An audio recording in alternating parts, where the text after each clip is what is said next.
The Human Settlements Ministry is considering renting accommodation for more than 3,000 Durban families still being housed in mass care centres 5 months after their homes were washed away in the April floods.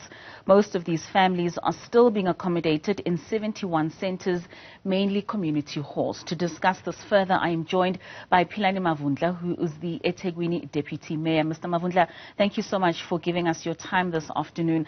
Now, you have made some progress as KZN with regards to almost having 51 mass centres closed of those flood victims that were occupying those mass centres, but you still have 71 to go. Roughly how many people were housed in each mass centre? Good day, thanks for an opportunity. Yes, at Ethekwini, out of the 120 original mass care centres that we had, we are down to 71. Where if you look at other places like in Sunduzi, they're down to 1, they're down to 0. So with the 71 that we have, which is still housing about 3,999, it's very clear that if we follow the more normal process of building formal houses, it will take us forever. We'll go beyond November this year, which was our date, that we really want to get those people out of the mass centers. So what the decision that's been made is that we've gone out to look at whatever suitable accommodation that we can get, and we seem to be getting quite a few that can accommodate these people. So basically, in some areas, we will be renting some facilities like the lodges that are around in Durban, so we can put these people in a place that is good enough for human beings to live in. Now, speaking of that rental, Minister of Housing, Mamoloko Kubai, has made a request with Treasury to use the disaster relief funds for the rental of the remaining victims. Will that have any effect in terms of how long then it will take for them to be placed in permanent structures? In principle, we seems all of us to agree. However, you know, in South Africa, we've got regulations, we've got the laws that we need to follow. The minister is assisting us to ensure that everything is done and it's above board, so we don't find ourselves having to fight after this with the Auditor General and so on. So that is a process that is unfolding. But in terms of getting these people out of the mass facilities, we all agree. Even the Human Rights Commission has a way in on this. I think we've discussed this matter over 5 times with the Human Rights Commission. So basically everybody is fully aware that we're not just going to spend luxury. We're going to spend simply because we're trying to get our people to be on the facility that is suitable for human beings. Now, with regards to some of the factors that held back the progress of this process, I mean, the minister mentioned that there was a lack of project management capacity as well as a lack of standing disaster management capacity.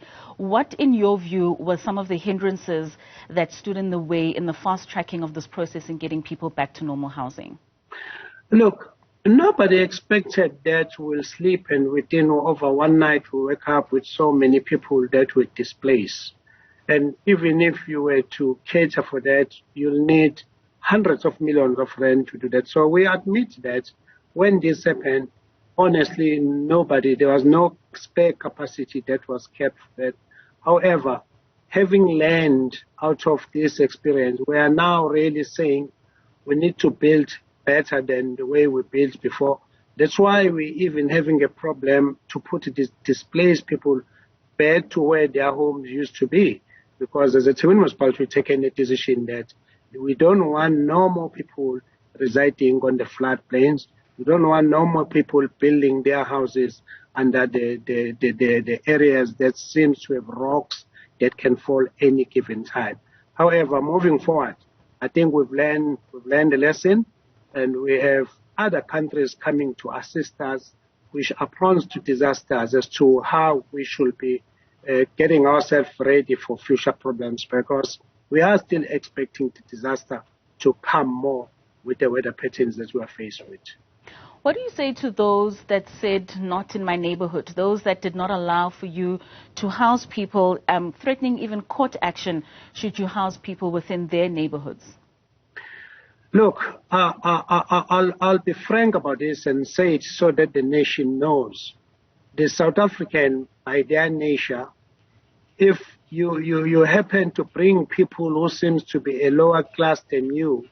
Those people are labeled by all sorts of things. People, they start talking about more criminals and criminality, and the people will steal simply because they are not of their race, simply because they are not in the same class in terms of having money or to have anything.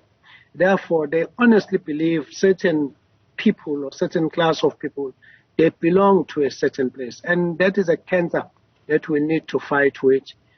Our constitution states it very clear that South Africa is for all who lives in it. It can't then just be because someone is paying rates, must then believe the other South African should not be accommodated. It can't be left that way. We're in politics to sort exactly that. That's one who will deal with it. All right, lastly, Mr. Mavundla, yesterday was International Coastal Cleanup Day. What did the city do?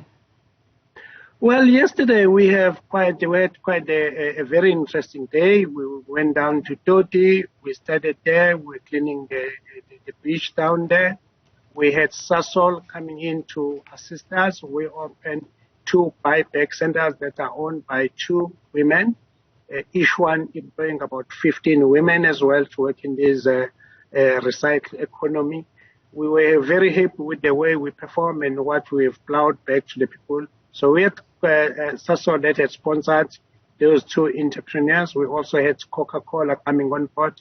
We're very happy, but it's a process that is going to go right around the clock, all year round, that we need to keep our place clean.